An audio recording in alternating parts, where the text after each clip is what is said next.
Assalamualaikum warahmatullahi wabarakatuh. Masih dengan saya Muhammad Akmal Asyaibani. Kali ini kita akan membahas tentang metode pemahaman syarah hadis. Oke, langsung saja kita ke materinya. Yang pertama yaitu metode tahlili atau analitis. Pengertiannya, tahlili berasal dari bahasa Arab halala yuhallilu tahlil, yang berarti menganalisis. Metode syarah tahlili adalah menjelaskan hadis-hadis Nabi dengan memaparkan segala aspek yang terkandung dalam hadis tersebut, serta menerangkan makna-makna yang tercakup di dalamnya sesuai dengan kecenderungan dan keahlian pensyarah. Dalam menyajikan penjelasan atau komentar, seorang pensyarah hadis mengikuti sistematika hadis sesuai dengan urutan hadis yang terdapat dalam sebuah kitab hadis yang dikenal dari Al-Kutub Al-Sittah. Pensyarah kemudian memulai penjelasannya dari kalimat demi kalimat, hadis demi hadis secara berurutan. Uraian tersebut menyangkut berbagai aspek yang dikandung hadis seperti kosakata, konotasi kalimatnya, latar belakang turunnya hadis jika ditemukan, kaitannya dengan hadis lain, dan pendapat-pendapat yang beredar di sekitar pemahaman hadis tersebut, baik yang berasal dari sahabat, para tabi'in, maupun para ulama hadis. Ciri-ciri metode tahlili. Secara umum, kitab-kitab syarah menggunakan metode tahlili, biasanya berbentuk matsur atau riwayat atau ra'yi, yaitu pemikiran rasional. Syarah yang berbentuk matsur ditandai dengan banyaknya dominasi riwayat-riwayat yang datang dari sahabat, tabi'in, atau ulama hadis. Sementara syarah yang berbentuk ra'yi banyak didominasi oleh pemikiran rasional pensyarahnya. Kitab-kitab syarah yang menggunakan metode tahlili mempunyai ciri-ciri sebagai berikut. Yang pertama, pensyarahan yang dilakukan menggunakan pola menjelaskan makna yang terkandung di dalam hadis secara komprehensif dan menyeluruh. Kedua, dalam pensyarahan, hadis dijelaskan kata demi kata, kalimat demi kalimat secara berurutan, serta tidak terlewatkan juga menerangkan sebab al-wurud dari hadis-hadis yang dipahami jika hadis tersebut memiliki sabab wurudnya. Yang ketiga, diuraikan pula pemahaman-pemahaman yang pernah disampaikan oleh para sahabat, tabi'in, dan para ahli syarah hadis lainnya dari berbagai disiplin ilmu. Yang keempat, di samping itu dijelaskan juga munasabah atau hubungan antara satu hadis dengan hadis yang lain. Yang kelima, selain itu, kadangkala syarah dengan metode ini diwarnai kecenderungan pensyarah pada salah satu mazhab tertentu, sehingga timbul berbagai corak pensyarahan seperti corak fikih dan corak lainnya dikenal dalam bidang pemikiran Islam. Contoh-contoh kitab-kitab yang menggunakan metode tahlili. Ada kitab Fathul Al-Bari bi Syarhi Sahih Bukhari karya Ibnu Hajar Al-Asqalani. Ada Ibnatul Ahkam bi Syarhi Al-Bulughul Maram karya Subul Al-Salam karya San'ani. Kemudian ada Al-Qawaqib Al-Dirori bi Syarhi Sahih Bukhari karya Syamsuddin Muhammad bin Yusuf bin Ali Al-Kirmani. Ada juga kitab Al-Irsyad Al-Syarih li Syarhi Sahih Bukhari karya Ibnu Abbas Syihab Al-Din Ahmad bin Muhammad Al-Qostolani.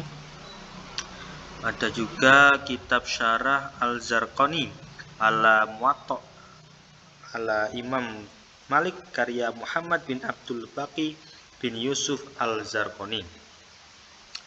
Contohnya ini, meriwayatkan kepada kami Ahmad bin Abdullah bin Ali Al-Manjufi berkata, meriwayatkan kepada kami Rauha berkata, meriwayatkan kepada kami Auf dari Hasan dan Muhammad dari Abu Hurairah radhiyallahu an bahwa Rasulullah Shallallahu alaihi wasallam bersabda, barang siapa yang melayat jenazah orang muslim karena iman dan ikhlas, biasanya sampai melaksanakan sholat jenazah dan menyelenggarakan pemakamannya hingga selesai, maka orang itu membawa pahala 2 qirot. 1 qirot kira-kira sebesar bukit Uhud. Barang siapa yang ikut sholat jenazah saja, kemudian dia pulang sebelum dimakamkan, maka orang itu hanya membawa pulang 1 qirot. Untuk keterangan hadis dari kalimat ini, yang berarti barang siapa yang melayat, dalam riwayat Al-Usaili menggunakan lafaz ini, di mana lafaz ini banyak dikuatkan oleh orang yang berpendapat bahwa berjalan di belakang jenazah adalah lebih utama. Akan tetapi argumen semacam ini tidak benar, karena perkataan lafaz ini yang berarti mengikutinya dapat berarti bahwa ia berjalan di belakangnya, bertemu dengannya, ataupun berjalan bersamanya. Kemudian lafaz ini juga mempunyai arti yang sama dengan lafaz ini. Hal ini dijelaskan oleh hadis lain yang diriwayatkan oleh Ibnu Hibban dan perawi-perawi lain dari Ibnu Umar tentang berjalan di depan mayat. Dan lafaz ini yang bermakna bersamanya, maksudnya dengan orang muslim. Dalam riwayat Al-Kashmihani, lafadznya adalah ini, seperti ini. Maksudnya bersama jenazah. Kemudian lafadz ini yang berarti hingga selesai, ada yang meriwayatkan dengan lafadz yang seperti ini.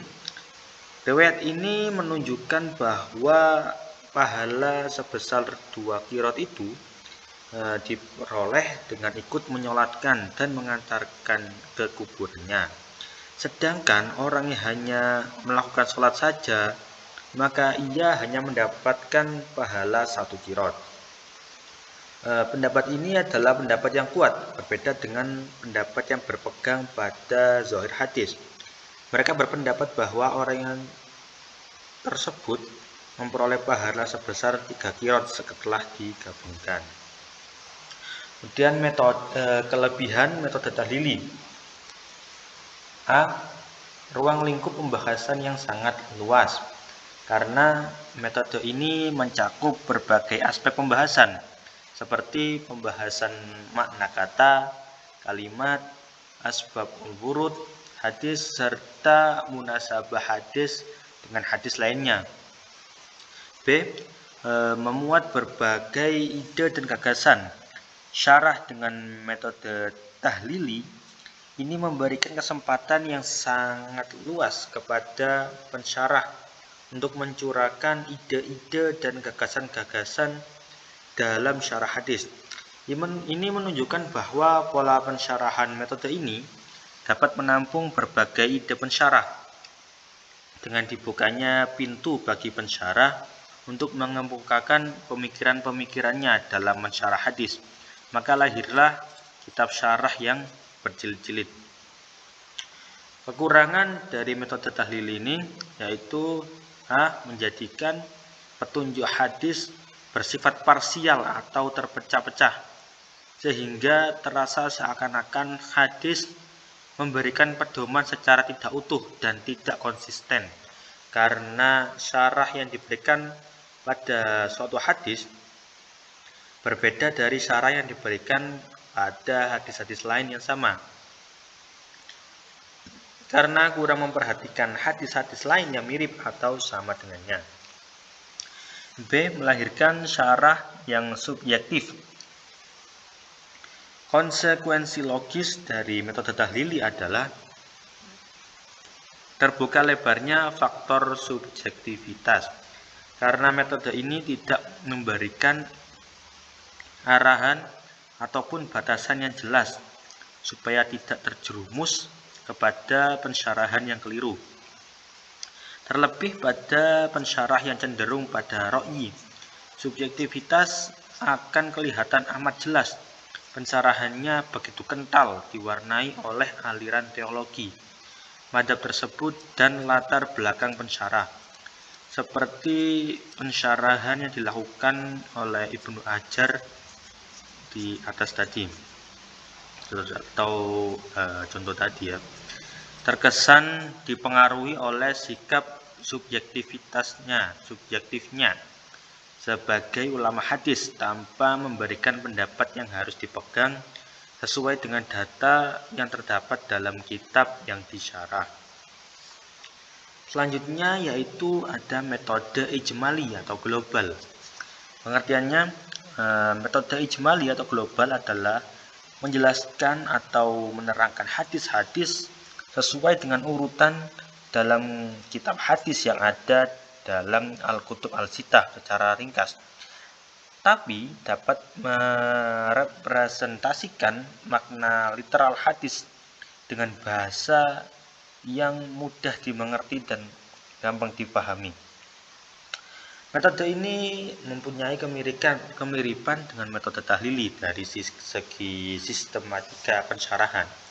Perbedaannya terletak pada segi uraian penjelasannya.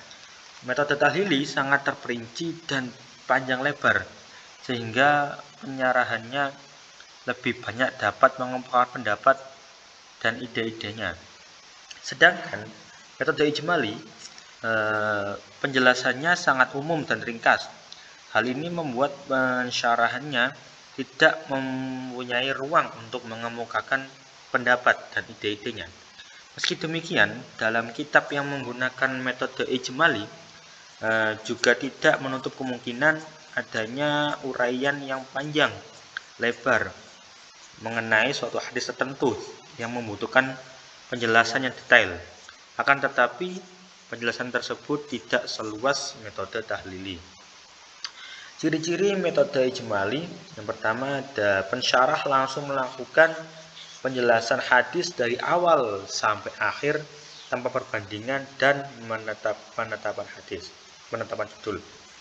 Yang kedua, ada penjelasan umum dan sangat ringkas. Pensyarah tidak memiliki ruang untuk mengemukakan pendapat sebanyak-banyaknya. Namun demikian, penjelasan terhadap hadis tertentu juga diberikan agak luas, tetapi tidak seluas metode tahlili. Contoh kitab-kitab yang menggunakan metode ijmali, diantaranya ada Syarah Al-Suyuti li Sunan Al-Nasai karya Jalal Al-Din Al-Suyuti, kemudian ada Qut Al-Mughtazi Al-Ajami Al-Turmudi karya Jalaluddin Al-Suyuti, kemudian ada Aun Al-Ma'bud Syarah Sunan Abi Dawud karya Muhammad bin Ashraf bin Ali Haidar As-Siddiqi Al-Azim Abadi. Kelebihan metode ijmali, yang pertama yaitu ringkas dan padat. Metode ini terasa lebih praktis dan singkat sehingga dapat segera diserap oleh pembacanya. Syarah tidak bertele-tele, sanad dan kritik matan sangat minim. Yang kedua yaitu bahasanya mudah dipahami. Pensyarah langsung menjelaskan kata atau maksud hadis dengan tidak mengemukakan ide atau pendapatnya secara pribadi. Kekurangan metode ijmali yang pertama yaitu menjadikan petunjuk hadis bersifat parsial. Metode ini tidak mendukung pemahaman hadis secara utuh dan dapat menjadikan petunjuk hadis bersifat parsial, tidak terkait satu dengan yang lain, sehingga hadis yang bersifat umum dan samar tidak dapat diperjelas dengan hadis yang sifatnya rinci. Yang kedua, tidak ada ruang untuk mengemukakan analisis yang memadai. Metode ini tidak menyediakan ruangan yang memuaskan bagi penulisnya untuk menganalisis sebuah hadis secara detail dan terperinci. Bagi pembaca yang membutuhkan pemahaman lebih, tidak bisa terpenuhi oleh kitab yang menggunakan metode ini, sebab terkadang penjelasan yang sangat singkat juga bisa membingungkan pembaca dalam memahami syarah hadis. Terlepas dari semuanya, para ulama yang telah menulis kitab syarah hadis dengan menggunakan metode ijmali lebih banyak memberikan pemahaman yang bermanfaat bagi umat Islam. Selanjutnya yaitu ada metode maudhu'i atau tematik. Artinya metode maudhu'i juga disebut dengan metode tematik karena pembahasannya berdasarkan tema-tema tertentu yang terdapat dalam suatu hadis. Ada dua cara dalam tata kerja metode maudhu'i.